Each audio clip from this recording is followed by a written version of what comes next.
God bless you, dear ones. Welcome to the Word with Chester. Today we will continue study in the 15th chapter of the book of 2 Samuel. In our last lesson, we read down to verse 31. Today we will continue to the conclusion of chapter 15 and also have time to go into chapter 16, if not concluded. Thank God for you today, my dears. I want you to know that I appreciate you and I love you with the love of the Lord.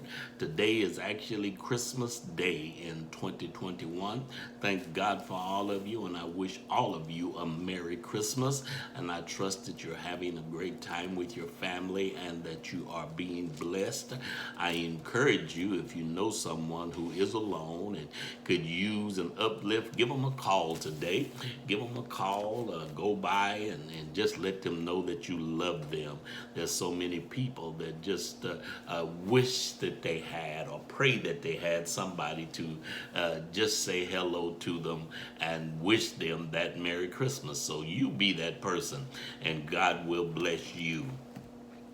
Well, today we're going to continue our study. I pray every day, and I pray for you every day. I want you to know that, and I ask God to bless you in the things that are in your life. I ask God to give you good health and long life, and supply your financial needs and emotional needs, as well as spiritual. And so I ask that you do the same for me. Pray for me every day that God will bless me and bless this ministry and supply our needs according to your riches, to His riches and glory. Because I'm always honest. God blesses us, and I appreciate what God does. But it takes a lot to actually do the things that we're doing, paying for television time and paying for the other things that go around making a good ministry, as far as editing and all of that good stuff on our TV program. And it costs to have the internet services, and it costs for everything nowadays to keep your equipment running properly. And I want you to know that I appreciate you, and I ask if you have spare and you want to make a donation to this ministry, you can go to my website wordwithchester.com and donate from there.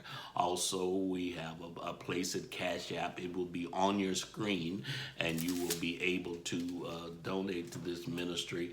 And I will guarantee you, and I say with all humility, what you give will go to the building of the kingdom of God. Well, today we're going to begin our reading in verse 32 of chapter 15.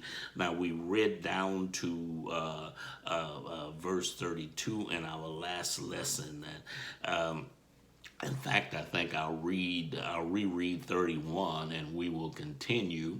The Bible reads in 31 of chapter 15, the book of 2 Samuel. The Bible reads as this: And one told David, saying, Ahithophel is among the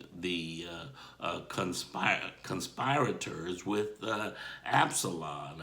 And David said, O Lord, I pray thee, turn the counsel of Ahithophel unto foolishness. Now let's get a picture of who this Ahithophel is. He was actually a counselor to David, and now he has gone over and now giving counsel to Absalom. And so I want you to get the picture here. Get the picture of what's going on as we continue to read. But I want you to know before we go into reading more, that someone that has been your counselor and worked at the top of where you are, they learn everything about you, and they learn the way you think, and they learn your moves and how you move. And those persons really can do you damage because they know too much about you. And when they go and conspire with the enemy, they will tell the enemy, your enemy, they will tell your enemy all the things about you and use the counsel and give that information and also their own counsel to the enemy. So this was the case here of this man, Ahithophel. He was an actual counselor of David, and so he knew the moves of David. He knew the moves of David's kingdom, and now he's allied with Absalom. Now let's read in verse 32, and we'll get a picture of what's going on here. Verse 32, the book of 2 Samuel chapter 15. And it came to pass that when David was come to the top of the mount where he worshiped God, behold, Hushai, the Archite, came to meet him with his coat torn and earth upon his head. Well, this man was actually David's friend. Now let's read on here in verse 33. Unto whom David said, If thou passest on with me, then thou shalt be a burden unto me. Can you get the picture? Now keep in mind that this is actually David's friend that he's talking to. So he's letting him know, anytime you're torn, your clothes is torn and you have ashes on your head, you're actually in a state of mourning. And so David was letting him know in verse 33, as I read it, unto whom David said, If thou passest on with me, then thou shalt be a burden unto me. But if thou return to the city and say to Absalom, I will be thy servant, O king, as I have been with thy father's servant to this time, so will I now also be thy servant. Then mayest thou for me defeat the counsel of Ahithophel. So can you see what David is doing? He's telling his friend here now that actually was in mourning, saying you'll be a burden to me if you follow on with me. But yet, if you go down to the city where Absalom is, and let him know that you're going to work, that you will ally with him, in so many words, and when you go down there, then you can defeat the counsel of Ahithophel. And so this is what David was doing and having his friend do for him. In verse 35, and hast thou not there with thee Zadok and Abiathar the priest? Therefore, it shall be that whatsoever thing that thou hear out of the king's house, thou shalt tell it to Zadok and Abiathar the priest.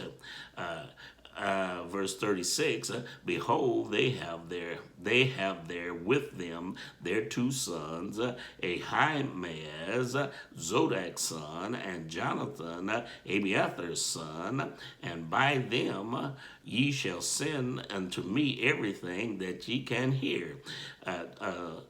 So Hushai, David's friend, came into the city, and Absalom came to Jerusalem.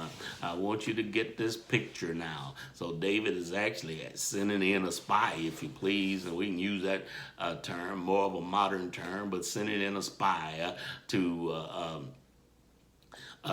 spy out what Absalom is doing there in Jerusalem. Now let's read on in verse 16, verse 1 of chapter 16.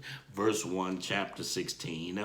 And David was a little past the top of the hill. Behold, Ziba, the servant of Mephibosheth, met him with a couple of asses saddled, and upon them 200 200 loaves of bread, and 100 bunches of raisins, and 100 of summer fruit, and skins of wine. A skin of wine. Can you get the picture?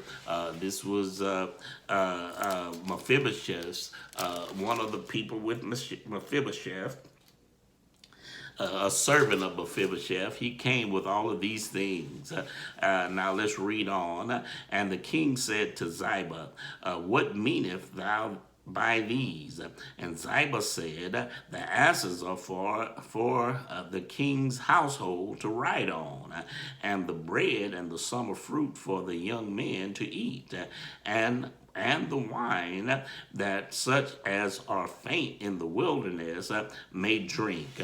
Well, get the picture what he's saying to him. Now, verse 3, and the king said, and where is thy master's son? And Ziba said unto the king, behold, he abideth in Jerusalem. For he said, today shall the house of Israel restore to me the kingdom of my father. Can you get what's going on here now? Now, this was from the house of Saul, or the kingdom of Saul, when Saul was king, if you please. Verse 4, then said the king of Ziba, then said the king to Ziba, behold, thine are all that pertaineth unto Mephibosheth. And Ziba said, I humbly beseech thee that I may find grace in thy sight, O Lord, O King, my Lord, O King. So can you get the picture of what's going on? What's actually happening here, and we'll have to read on to get the fullness of what's going on here. But get this now. I'll read on, and maybe we'll talk about it in just a few minutes. I'll read verse 6 again, and Let me read verse 5. And when the king came to Behurim, behold, there came out a man of the family of the house of Saul, whose name was Shimei, the son of Gera, and he came forth and cursed continuously as he came. Now, get the picture. There was a gear change here. Mephibosheth was from the house of Saul, and so this man, the first man that we talked about, was a servant of Mephibosheth, and he took these things up to David. I'll read 4 again, and we'll read 5, and then we'll continue. Then said the king to Ziba, behold, thine are of that which pertaineth to Mephibosheth. And Ziba said, I humbly beseech thee that I may find grace in thy sight, my Lord, O King. Now let's read on in verse 5. And when King David came to Behurim, behold, there came out a man of the family of the house of Saul. Now get the picture. Mephibosheth was actually from the house of Saul, but yet he asked David to find mercy on him, if you please, and find. He asked to find grace in the king's sight. But here, this man named Shimei, he is the man. Now I have to read that again. And when King David came to Behurim, behold, there came out a man of the family of the house of Saul, whose name was Shimei, and the son of Gera. He came forth and cursed continuously as he came. He cursed continuously. Who is he cursing? He was cursing David, cursing at David. Now let's read in verse 6. And he cast stones at David and all the servants of King David, and all the people and all the mighty men were on his right hand and on his left. Can you get the picture? This man coming through, cursing David and going down through casting stones, and with all of these mighty men on the right hand and the left. They could have took off his head, but I want you to get the counsel of David as we read on. And thus said Shemiah, when he cursed, come out, thou bloody man, and thou worthless fellow, and the Lord hath returned upon thee all the blood of the house of Saul, in whose stead thou hast reigned, and the Lord has delivered the kingdom into the hand of Absalom, thy son, and behold, thou art taken in thy mischief, because thou art a bloody man. Can you see what's going on? And I'm gonna tell you that's the truth in the life today. People see you having trouble, they go to summarizing that this is why it's happening to you. And so this man is saying, because you actually are in the kingship of David, this thing has come back to you. You've been caught in your own mischief. So can you see what he's saying? He was of the house of Saul, and whether you know it or not, people gonna think what they think as long as they think it. So let's read on in verse 9. In verse 9, and Abishai, the son of Zeruiah, unto the king. Then said Abishai to the son of Zeruiah unto the king, thy blood, why should this dead dog curse my lord? The king, let me go over, I pray thee, and take off his head. In other words, this little old guy out here talking all this nonsense, let me go over there and take off his head. Now let's read in verse 10. And the king said, what have I to do with you, ye son of Zeruiah? So let him curse, because the Lord hath said unto him, curse David. Who shall then say, why hast thou done so? Let him curse. If the Lord sent him, who am I to talk about him? Who am I to go and kill him? I might find myself in trouble with God. In verse 11, and David said unto Abishai, and to all his servants, behold, my son, who came forth out of my own body, seeketh my life. How much more now may this Benjamite do it? Let him alone, and let him curse, for the Lord hath bidden him. So David just told them to leave him alone, let him curse. He's not hurting me, but let him curse. Perhaps if he is from the Lord and I reach out to kill him, I could have the Lord angry with me. Can you see the heart of David? In verse 12, it may be that the Lord will look on mine affliction, and that the Lord will requite me good for his cursing this day. If I leave him alone and show him mercy, maybe the Lord will smile upon me. Verse 13, and as David and his men went by the way, Shemiah went along on the hillside opposite him, and cursed as he went, and threw stones at him and cast dust. Verse 14, and the king and all the people who were with him came weary and refreshed themselves there. They came weary. What do you mean? They were tired because they had been up and they had been going and doing what they were doing. So they were tired. In verse 15, and Absalom and all the people, the men of Israel, came to Jerusalem, and Ahithophel with him. And it came to pass when Hushai, the Archite, David's friend, was come unto Absalom, that Hushai said unto Absalom, God save the king, God save the king. Can you get the picture? Now remember, Hushai Hushai was David's friend. God saved the king. Now, verse 17, and Absalom said unto Hushai, Hushai, this is this thy kindness to thy friend? Why wentest thou not with thy friend? So Absalom knew it was David's friend. Can you get that picture?